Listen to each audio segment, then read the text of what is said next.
Alhamdulillah nahmaduhu wa nasta'inuhu wa nastaghfiruh wa na'udzu billahi min shururi anfusina wa min sayyiati a'malina. May yahdihillahu fala mudilla lahu wa may yudlil fala hadiya lahu. Asyhadu an la ilaha illallah wahdahu la syarika lahu wa anna Muhammadan 'abduhu wa rasuluhu la nabiyya ba'dahu. Allahumma salli wa sallim wa barik ala sayyidina Muhammad wa ala alihi wa sahbihi ajma'in wa man tabi'ahum bi ihsanin ila yaumiddin. Amma ba'du, fa ya ibadallah ittaqullaha haqqa tuqatih wattaqullaha haitsu ma kuntum. وقال الله تعالى في القرآن الكريم: أعوذ بالله من الشيطان الرجيم بسم الله الرحمن الرحيم يا أيها الذين آمنوا اتقوا الله حق تقاته ولا تموتن إلا وأنتم مسلمون. وقال تعالى: يا أيها الذين آمنوا اتقوا الله وقولوا قولا سديدا يصلح لكم أعمالكم ويغفر لكم ذنوبكم ومن يطع الله ورسوله فقد فاز فوزا عظيما. Ibadallah, jemaah Jumat yang dimuliakan Allah Subhanahu wa taala, marilah kita tingkatkan ketakwaan, keimanan dengan cara meningkatkan amal ikhlas, amal jariah, amal-amal perbuatan, baik berupa ibadah-ibadah atau hubungan kita kepada sesama, mari kita tingkatkan menuju sesuatu yang lebih baik. Kita tingkatkan kualitas solat kita, kita tingkatkan kualitas bacaan Al-Quran kita tingkatkan kualitas aktivitas kita yang bernilai ibadah. Itu merupakan bukti bagaimana kita memperdulikan daripada kualitas keimanan dan ketakwaan kita. Karena itu menjadi suatu rukun dalam sebuah khutbah, saling memesankan baik untuk diri sendiri dan untuk kiri kanan atau keluarga kita, terutama untuk berpesan saling menasihati untuk ketakwaan. Oleh dari itu, khatib memesankan, mewasiatkan agar kita mari untuk meningkatkan kualitas keimanan dan ketakwaan kita. Hadirin sidang Jumat yang dimuliakan Allah Subhanahu wa taala, tidak terasa kita sekarang sudah memasuki bulan yang mulia, yaitu bulan Rabiul Awal, di mana di bulan ini begitu banyak kemuliaan-kemuliaan serta kisah-kisah dan sesuatu yang sangat bersejarah di dalam Islam. Di antaranya adalah lahirnya baginda Rasulullah SAW. Tentu ketika kita mengingat hari lahir anak kita, kita sudah berencana untuk melaksanakan sebuah acara ulang tahun dengan cara mengundang teman-temannya, membelikan mereka hadiah, menyiapkan mereka makanan. Itu adalah wujud syukur seseorang terhadap nikmat yang ia terima. Maka banyak cara orang untuk mensyukuri itu semua. Namun kita terkait dengan bulan ini, maka kita akan mengangkat sebuah hadis Rasulullah SAW yang diriwayatkan dalam kitab Abi Dawud dan dengan riwayat yang sahih, di mana Rasulullah SAW bersabda: "Inna min afdali ayyamikum yaumal jum'ah."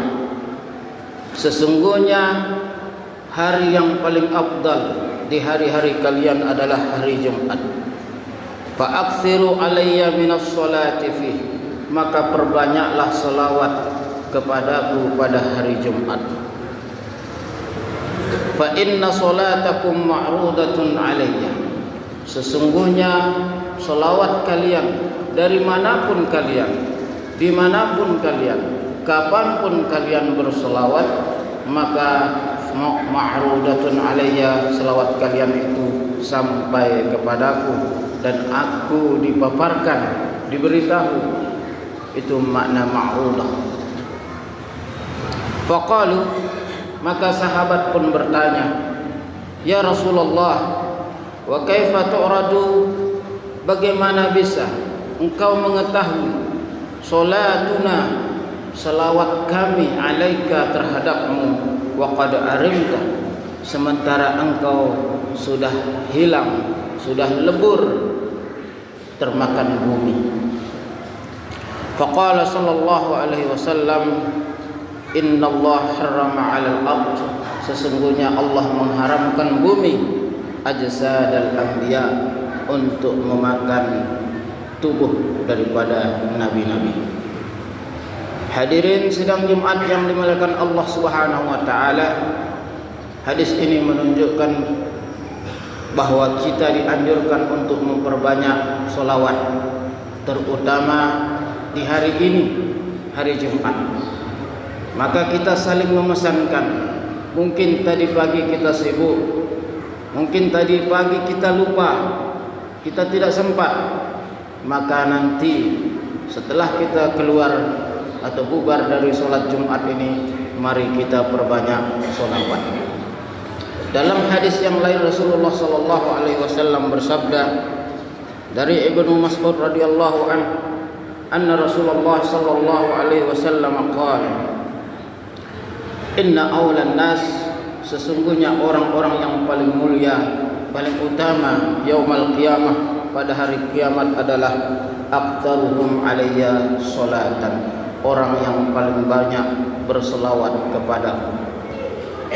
Sidang Jumat yang dimuliakan Allah Subhanahu wa taala, maka satu amalan yang tidak begitu membutuhkan modal atau tenaga, yang bisa kita lakukan siapapun mereka, bahkan perempuan yang sedang datang bulan pun bisa mengamalkan hal ini, terutama pada hari ini.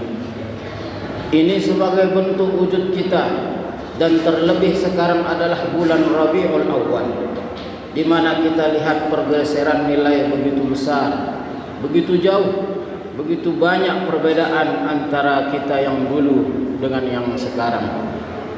Di zaman dulu, ketika masuk bulan Rabiul Awal, maka itu ibarat bulan yang luar biasa,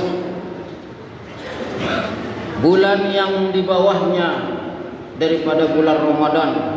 Kalau kita lihat bagaimana masyarakat menyambutnya, bahasa kita sedekah atau sedekah, undangan zikir, undangan makan-makan di mana-mana, sampai kita bingung mau ikut undangan yang mana. Belum lagi diadakan di setiap musholla, di setiap masjid, apalagi masjid yang besar. Kalau sekarang andainya suatu masjid mengadakan itu pun alhamdulillah. Maka ini sebuah pergeseran nilai.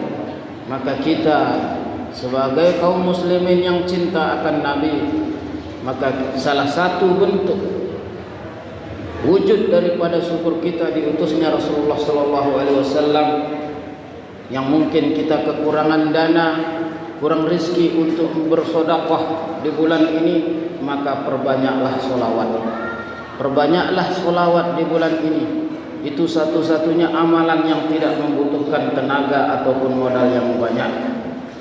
Karena sholawat ini adalah sesuatu yang langsung sampai kepada Rasulullah, sama seperti kita berselawat atau bertatap ketika beliau masih hidup.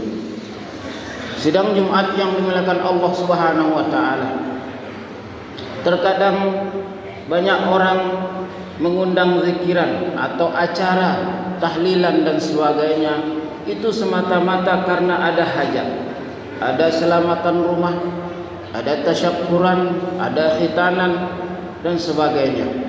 Tapi dulu kalau kita lihat sejarah, kita lihat bagaimana cerita orang tua kita, mereka bukan semata-mata karena itu, tapi semata-mata memuliakan bulan ini. Kita maulid, mereka bilang undangan maulid di rumah-rumah.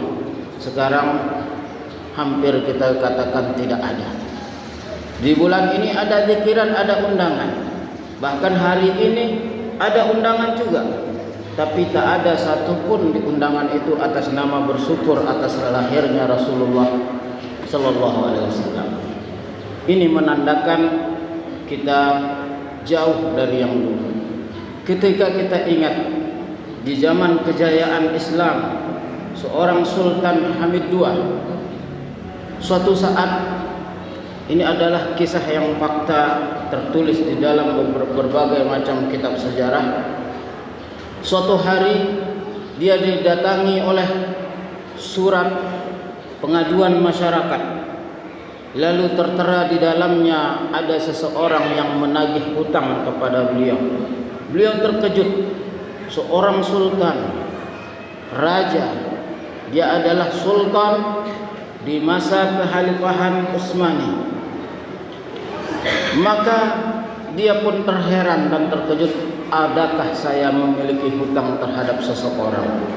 Maka diutuslah bawahannya untuk memanggil orang tersebut, lalu dihadapkan kepada beliau, lalu ditanya,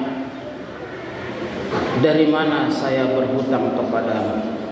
Lalu orang ini mengatakan, wahai sultan, sesungguhnya saya adalah seorang peniaga atau pembisnis, pengusaha, namun saya mengalami kebangkrutan.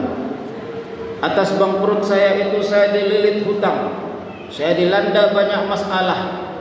Namun setiap malam saya tidak pernah lupa berdoa dan memohon pertolongan dari Allah Subhanahu wa taala. Maka tadi malam dan malam sebelumnya saya bertemu dengan Rasulullah sallallahu alaihi wasallam. Awalnya sang raja masih geram, namun ketika menyebut orang ini mimpi bertemu dengan Rasulullah sallallahu alaihi wasallam, sang sultan pun terdiam dan terhanyut dalam kesedihannya sendiri karena dia menyadari ada suatu kesalahan pada dirinya. Lalu apa dia katakan? Maqala bika habibuna sallallahu alaihi wasallam. Di dalam mimpimu itu apa yang Rasulullah sallallahu alaihi wasallam sampaikan kepadamu? Maka orang ini pun menjawab, di dalam mimpiku Rasulullah sallallahu alaihi wasallam mengatakan, pergilah engkau ke Sultan Hamid. Namun kata-kata yang luar biasa di sana membuat hati sang sultan tertegun, ialah ungkapan Rasulullah yang mengatakan, pergilah engkau ke Hamid kita. Bahasa kita, pergilah engkau ke Hamidku. Ada nama beliau disandarkan kepada kita. Itu seakan-akan Hamid itu adalah milik semua, termasuk milik Rasulullah sallallahu alaihi wasallam. Apa kata orang ini ketika menceritakan itu? Lalu apa yang dikatakan Rasulullah sallallahu alaihi wasallam kepadamu? Yang selanjutnya Rasulullah sallallahu alaihi wasallam mengabarkan, sesungguhnya Hamidku itu, dia adalah orang yang selalu setiap malam tidak lupa berselawat kepadamu. Namun tadi malam dia lupa. Sidang Jumat yang dimuliakan Allah Subhanahu wa taala, sang sultan pun menangis sedih karena memang kenyataan banyaknya kesibukan, banyaknya permasalahan yang beliau hadapi membuat dia lupa berselawat kepada Rasulullah sallallahu alaihi wasallam malam itu. Dan itu yang membuat dia merasa bersalah dan berdosa. Dan karena perintah Rasulullah, mintalah hajatmu kepada beliau.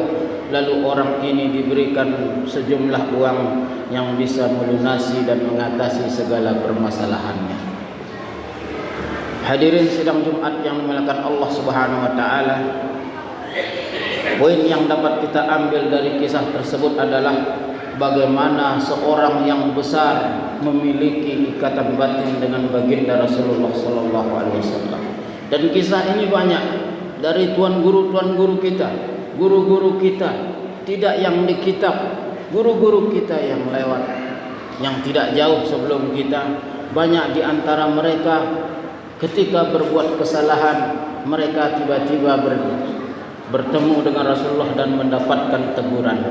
Berapa banyak di antara mereka yang memiliki suatu doa bikinan diri sendiri kita menyangka, namun kalau kita telusuri itu adalah doa yang diberikan oleh Rasulullah sallallahu alaihi wasallam lewat mimpi-mimpi mereka.